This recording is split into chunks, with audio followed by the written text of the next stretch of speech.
ہماری زندگیوں میں سے 1 سال کم ہو گیا اور ہم قبر کے 1 سال اور قریب ہو گئے، دنیا سے 1 سال اور دور ہو گئے، موت کے 1 سال قریب ہو گئے، زندگی سے 1 سال دور ہو گئے۔ اللہ کا شکر ہے ہمارے ہی ساتھ کے پلے پڑے قبروں میں چلے گئے، ہماری سانسیں باقی ہیں، اور وقت ایک بہت بڑا قیمتی سرمایہ ہے۔ تو یہ نیا سال اللہ نے ہمیں دیا ہے، ہم اس کی قدر کریں، ہم اس کی قدر کریں، ہم اس کے اندر کچھ نیکیاں بھر لیں۔ اللہ تعالیٰ نے وقت کو بہت قیمتی بنا کر قرآن میں پیش کیا ہے، اوقات کی قسم اٹھائی ہے، والعصر، خاص طور پر عصر کے وقت کی قسم، اور یہ قرآن کی آخری صورت ہے، اس کے بعد قسم کوئی نہیں، اور قرآن بھی ختم ہو رہا ہے۔ تو ایسے ایک مناسبت سمجھ میں آئی ہے، اللہ کرے گا ٹھیک ہی ہوگی، کہ جیسے عصر کا ٹائم آتا ہے تو دن کے جانے میں ٹائم تھوڑا رہ جاتا ہے، شام اندھیرا آنے میں ٹائم تھوڑا رہ جاتا ہے، تو میرا اللہ آخر قرآن میں یہ قسم اٹھا کے ہمیں کہہ رہا ہے والعصر، عصر کے وقت کی قسم، کہ جیسے عصر کے بعد ٹائم تھوڑا ہے، اس دنیا کا ٹائم بھی باقی تھوڑا ہی رہ گیا ہے، تمہاری زندگیوں کا بھی ٹائم تھوڑا ہی رہ گیا ہے، جو کرنا ہے وہ جلدی جلدی کر لو اور غفلت سے نکل آؤ۔ اور 4 کام بتائے ہیں اللہ تعالیٰ نے والعصر کی قسم اٹھا کر۔ ایک، ایمان لے آؤ، الا الذین آمنوا، شکر ہم ایمان والے ہیں، وعملوا الصالحات، دوسرا اچھے کام کرو، نیک کام کرو، کبیرہ گناہوں سے بچو، ہو جائے توبہ کر لو، ہم کوئی مشین نہیں، اوپر نیچے ہونا انسانی فطرت ہے، ہو جائے گناہ توبہ کر لو، وتواصوا بالحق، ایک دوسرے کو حق کی بات کرو، تبلیغ کرو، جو تبلیغ کا کام، وتواصوا بالصبر، ایک دوسرے کو صبر کی دعوت دو، اس کے لیے تیار کرو۔ تو اللہ نے ٹائم کو قیمتی کر کے پیش کیا ہے، قسم اٹھائی عصر کی، والشمس وضحاها، اللہ تعالیٰ نے چڑھتے دن کی قسم اٹھائی، واللیل اذا یغشی، اللہ نے رات کی قسم اٹھائی، والصبح اذا تنفس، اللہ نے صبح کی قسم اٹھائی، والفجر، اللہ تعالیٰ نے فجر کی قسم اٹھائی، ولیال عشر، 10 راتوں کی قسم اٹھائی، حج کے پہلے 10 دن، والشفع والوتر، اللہ نے 9 تاریخ 10 تاریخ کی قسم اٹھائی، پھر جن چیزوں سے ٹائم بنتا ہے ان کی قسم اٹھائی، والشمس وضحاها والقمر اذا تلاها، اللہ تعالیٰ نے سورج کی قسم اٹھائی، چاند کی قسم اٹھائی، والنجم اذا ہوا، اللہ نے ستاروں کی قسم اٹھائی، ان کی گردش سے ٹائم بنتا ہے۔ پھر ٹائم کی جو شکلیں ہیں، والنہار اذا تجلی، اللہ نے دن کی قسم اٹھائی، واللیل، رات کی قسم اٹھائی۔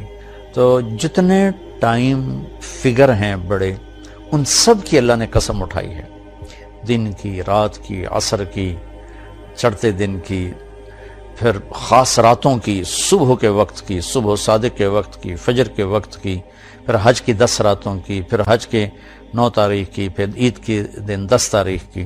یہ قسم اٹھانا چیز میں طاقت پیدا کرنے اور اہمیت پیدا کرنے اور تاکید کے لیے ہوتا ہے۔ تو میرے بھائی بہنوں، اللہ نے وقت کی قسم اٹھا کر ہمیں تاکید کی ہے کہ ٹائم بہت قیمتی چیز ہے، اسے ضائع ہونے سے بچاؤ۔ کم از کم یہ ہے، اگر ہم نیکی نہیں کر سکتے تو کوئی گناہ نہ کریں، اور ہم بشر ہیں، گناہ ہو جائے تو توبہ کریں گے تو انشاءاللہ اللہ اپنے فضل و کرم سے معاف فرما دیں گے۔ تو نئے سال کا استقبال تو ہونا چاہیے شکر کے ساتھ، لیکن مغرب کی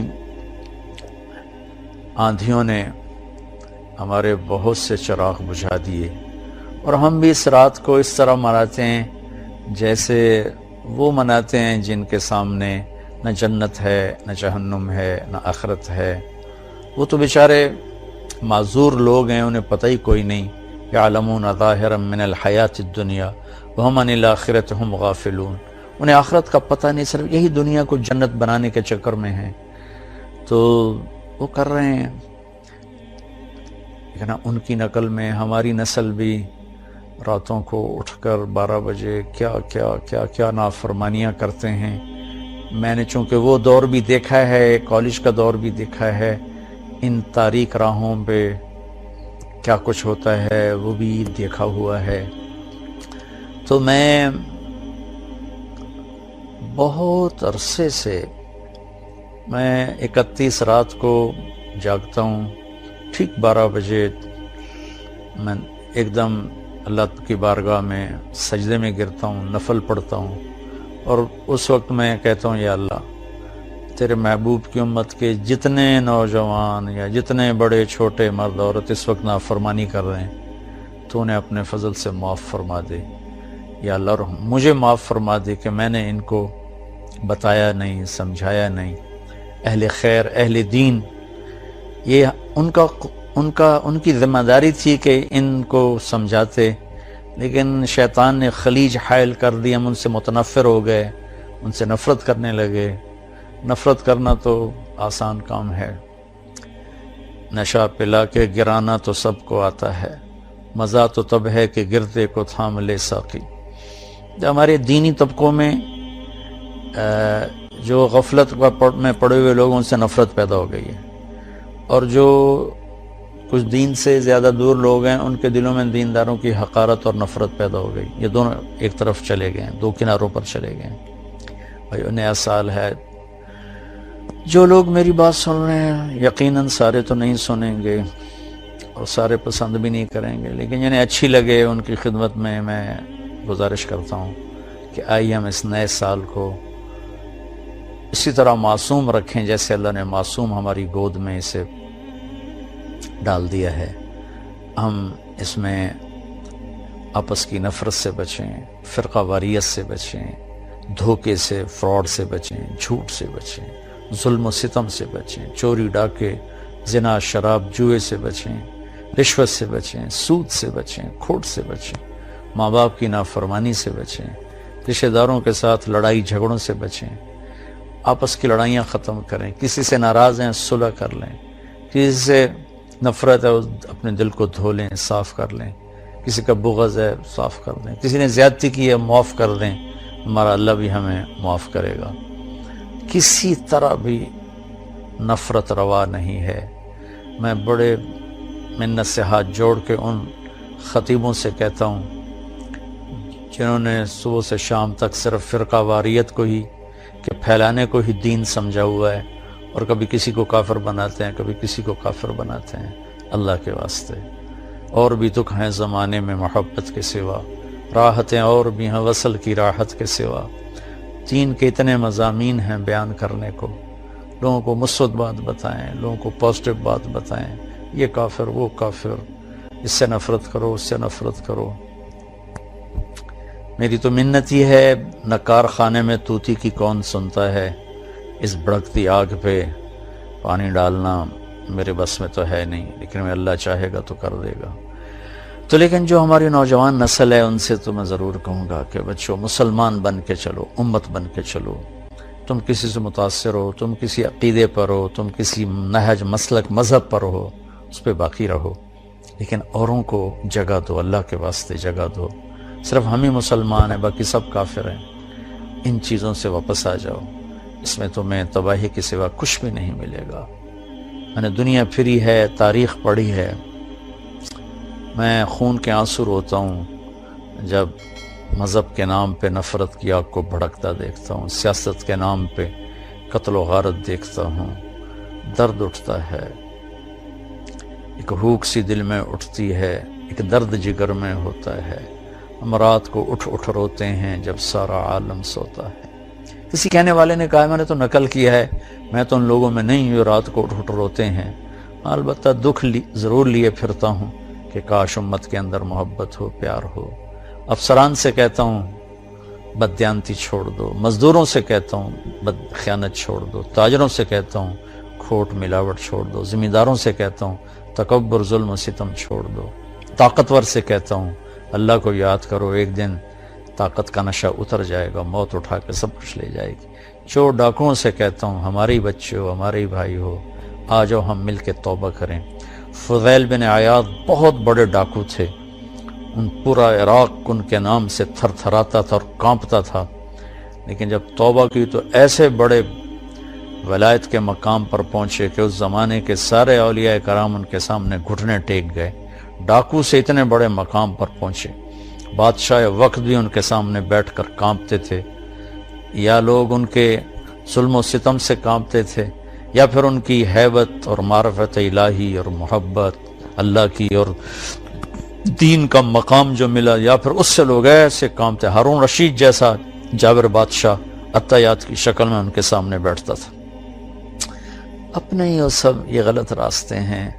ظلم و ستم کا راستہ کبھی سکھ کا راستہ نہیں ہے.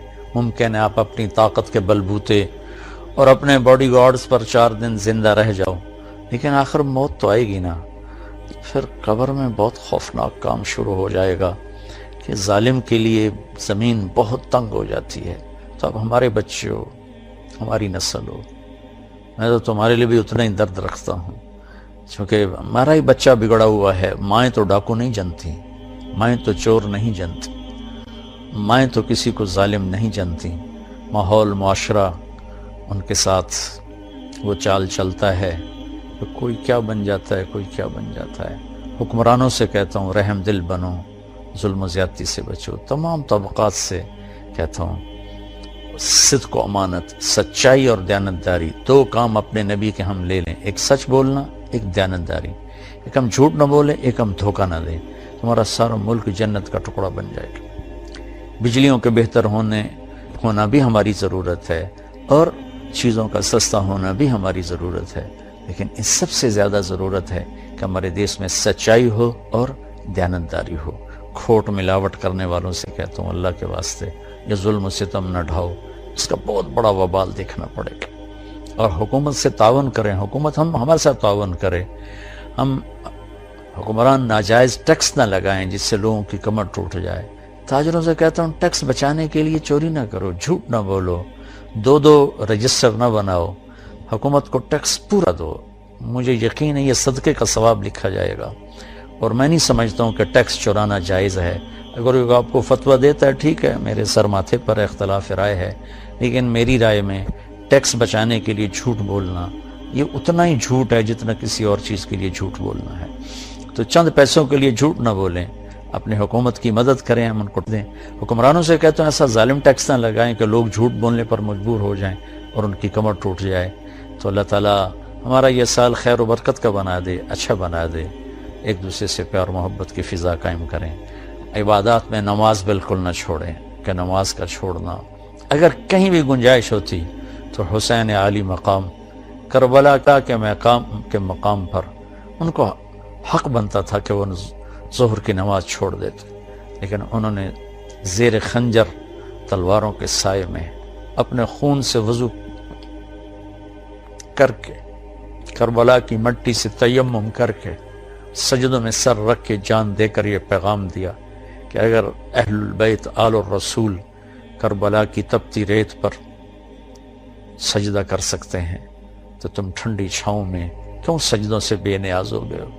ہمارے دیہاتی کہتے ہیں اللہ آپ پہ بشکیسی، اللہ آپ پہ بشکیسی. یہ بہت خطرے کی بات ہے بھائیو. نماز نہیں چھوڑی گئی کربلا میں بھی تو آج کیسے چھوڑی جا سکتی ہے؟